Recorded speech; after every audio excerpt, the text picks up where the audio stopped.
Une journée d'exploration de grottes pour des scouts promettait une aventure stimulante et éducative. Lorsqu'une rencontre inattendue avec une fissure de 5 pouces bouleverse le plan, ils n'auraient jamais pu imaginer les conséquences mortelles de ce coup de malchance incroyable. Voici le récit fatal de la tragédie de spéléologie du marais Crooked. Le 27 mars 1982, Donald Weltner était enthousiaste à l'idée de l'aventure prévue pour la journée. Lui et ses fils, Christophe et Roger, dirigeaient un groupe de scouts pour une journée d'exploration de grottes. En tant que chef scout, Donald avait déjà emmené sa troupe faire de la spéléologie plusieurs fois dans l'année, ils étaient donc préparés pour la journée à venir. La famille a retrouvé l'autre chef scout qui allait faire équipe avec Donald pour la journée. Au total, ils devaient en surveiller 12 garçons et allèrent immédiatement établir les règles du groupe. Ils devaient rester ensemble dans les pièces principales, ne jamais quitter leur binôme pendant l'exploration et n'essayer que les passages qui avaient été approuvés par les chefs scouts.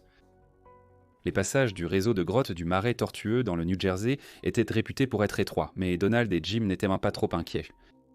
Les garçons étaient vraiment tous bien plus petits que les deux hommes, donc ils ouvriraient la voie pour toute exploration.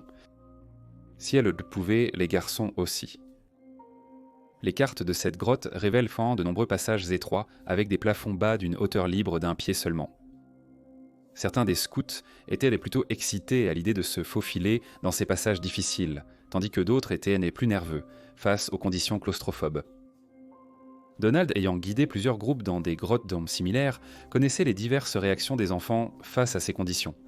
Lui et Jim étaient prêts à assurer une expérience sûre pour tous. Après avoir marché jusqu'à la grotte, l'entrée était discrète. Sans savoir quoi chercher, vous passeriez devant sans la remarquer. L'ouverture ne faisait que 16 pouces de haut et 28 pouces de large, donc si vous n'étiez pas à l'aise avec les passages étroits, ce serait certainement le premier test pour chaque personne du groupe. Ce samedi-là, à 14h, ils sont entrés dans la grotte. Le chemin principal vers la première salle était assez large pour ce réseau de grottes. La hauteur de la salle variait entre 8 et 11 pieds. Cela offrait suffisamment d'espace pour que les garçons puissent s'étaler un peu dans une zone d'environ 300 pieds long carré avec quelques chemins plus larges partant de cette salle. Donald se trouvait à l'est de la salle, tandis que Jim supervisait l'ouest. Il y avait plusieurs petits tunnels partant de la salle principale, mais les hommes n'étaient pas certains lesquels étaient impraticables et lesquels étaient trop étroits pour être empruntés. Donald a décidé d'explorer un tunnel qui pourrait mener à la prochaine section du réseau de grottes. Il prévoyait de l'examiner pour confirmer son adéquation aux éclaireurs. Donald était assez mince, mesurant 1,80 m et pesant 72 kg. Ses deux fils le suivaient de près pour rapporter s'il atteignait une plus grande salle ou le prochain réseau de grottes. Donald, habitué au stress des passages étroits, était prêt à se faufiler dans un endroit exigu pour atteindre une ouverture intrigante de la grotte. Il s'est faufilé par un passage étroit de 45 cm sur 50 cm. Ce n'était pas si étroit qu'il ne pouvait pas avancer, mais il ne pouvait pas ramener ses bras en arrière et il ne pouvait pas bien lever la tête pour voir devant lui. Le tunnel était recouvert de boues glissantes, ce qui aidait Donald à avancer dans les passages étroits. Au fil de sa progression, il tenait ses fils informés. Le chemin qu'il suivait tournait à droite, alors il tendit la main pour se tirer en avant quand il sentit soudainement le sol disparaître sous lui alors qu'il glissait dans une crevasse étroite. La bouille glissante l'empêcha de se rattraper et d'arrêter sa glissade incontrôlée. Ce n'est pas qu'il soit tombé de très haut, il n'était qu'à quelques pieds en dessous du chemin principal, mais ce tunnel en forme de trou de serrure se rétrécissait en un coin étroit au fond. Donald cria à ses fils de s'arrêter pendant qu'il évaluait sa situation. Ses bras étaient dos bloqués le long du corps, l'empêchant de trouver un moyen de se hisser. Le chemin était incliné à 30 degrés, la gravité jouant contre lui. La boue glissante faisait que son corps s'enfonçait de plus en plus dans la minuscule fissure de 5 cm de large au fond du passage. Chaque tentative de recul ne faisait que resserrer l'étreinte des rochers autour de son corps. En quelques minutes, il a réalisé qu'il ne pourrait pas s'en sortir seul. Il a demandé à Christophe d'attraper ses pieds et de tenter de le tirer en arrière. Il pensait qu'avec un peu d'aide, il pourrait libérer son bras et atteindre l'une des pierres pointues qu'il avait dépassées.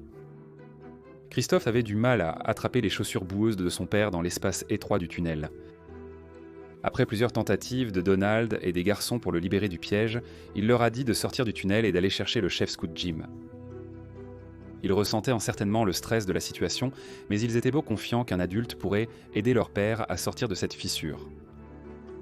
Jim s'est frayé un chemin dans le tunnel étroit et a trouvé les jambes de Donald dépassant d'un virage dans le passage. Incliné vers le bas à 30 degrés, il était très difficile de le sortir du piège. À chaque traction de Jim sur ses jambes, Donald sentait la grotte se resserrer autour de lui. Quand Jim relâchait ses jambes, la pression baissait et il glissait à nouveau vers l'avant dans la crevasse. Après plusieurs tentatives, Jim réalisa qu'il aurait besoin d'aide pour libérer Donald. Jim atteignait difficilement la zone où Donald était coincé, le tunnel se réduisant à seulement 45 cm à cet endroit. Il semblait irréel que son ami ait pu ramper dans cet espace exigu, mais qu'il soit maintenant incapable d'en ressortir. Donald expliqua que des pierres s'étaient détachées lorsqu'il avait glissé, semblant se coincer contre lui.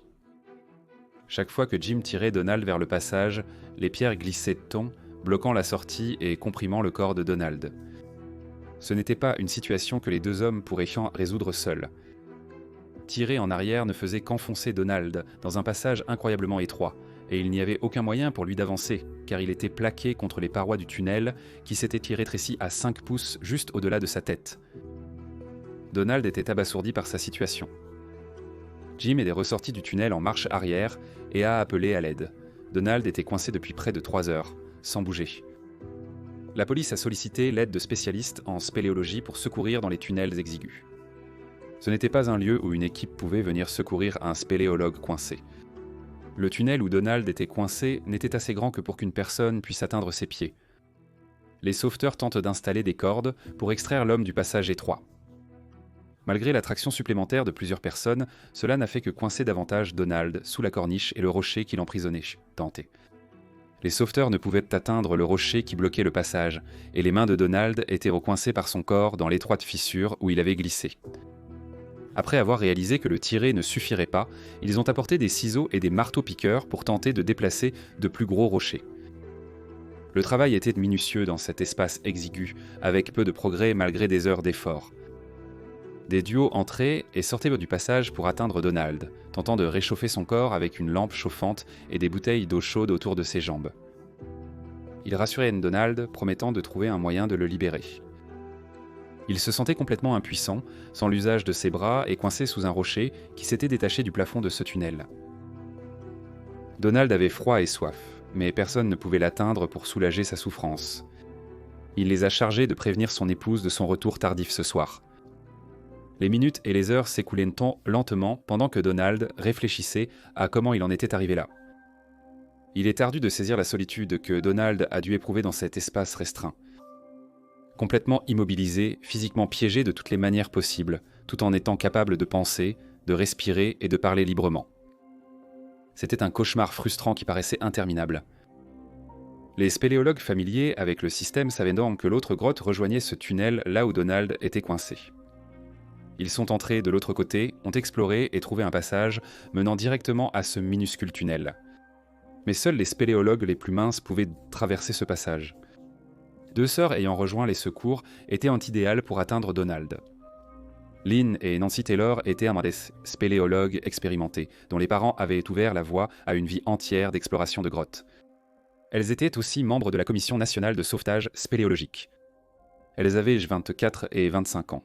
Mais leur taille était l'avantage le plus important qu'elles apportaient à cette situation. Nancy mesurait 1,57 m et pesait 48 kg, et Lynn mesurait 1,50 m et ne pesait que 39 kg. Lynn se servait de sa petite taille pour traverser les passages très étroits de la grotte numéro 2. Elle atteignit leur point de rencontre, mais à cet endroit, il ne mesurait que 13 cm de large.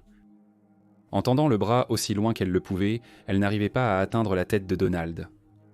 Une petite ouverture sinueuse et étroite la séparait d'environ 60 cm de lui. Ils étaient dévastés de voir qu'il ne serait pas possible de l'atteindre de ce côté-là. Cela laissait l'équipe de secours incapable de lui offrir de l'eau chaude ou de la nourriture de quelque sorte que ce soit. Le délai pour le sauvetage venait clairement de se réduire. Samedi soir, ils ont tenté différentes méthodes pour le libérer. Mais c'était évident. Donald était coincé, il devait en trouver une autre solution. Conscients de l'urgence, ils ont sollicité une autre équipe de secours. Ils ont commencé à creuser pour atteindre la partie du tunnel où Donald était coincé. Il a fallu toute la journée de dimanche pour atteindre la bonne profondeur. Malheureusement, ils étaient à environ 12 pieds du tunnel cible. Ils ont continué à essayer de le rejoindre en creusant latéralement pour trouver un moyen de se connecter au passage. Dimanche soir, il était piégé depuis 36 heures dans une position inclinée vers le bas. Il ne faisait que 57 degrés à l'intérieur des grottes et tenter de le garder au chaud était un véritable défi. Jusqu'à présent, ils utilisaient une pompe à chaleur pour souffler de l'air plus chaud vers lui et quelques bouillottes touchaient vraiment ses jambes là où il était exposé. C'était le mieux qu'ils pouvaient en faire, car seule une très petite partie de son corps était accessible de leur côté. Hélas, la chaleur de l'air ne rivaliserait pas avec la pierre froide pressée contre son corps. Le risque d'exposition et d'hypothermie augmente significativement lorsque les spéléologues sont en contact avec la roche. Vers 2 heures du matin dans la nuit de dimanche, ils ont entendu Donald grogner en réponse. Ils savaient qu'il souffrait d'hypothermie, mais il était toujours en vie. Cela a inspiré l'équipe de secours à redoubler d'efforts pour creuser et atteindre son tunnel. Lundi matin, ils s'approchaient, mais ils ont rencontré des zones de roches, mer extrêmement difficiles qu'il était impossible de simplement creuser. Ils commençaient à douter de la survie de Donald face à cet effort. Cela faisait presque 2 jours qu'il était piégé, sans nourriture, sans eau et exposé en permanence au froid.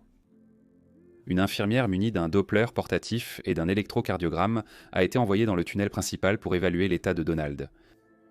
Elle n'a détecté aucun pouls avec les instruments, mais n'avait accès qu'à ses jambes froides, sous les genoux.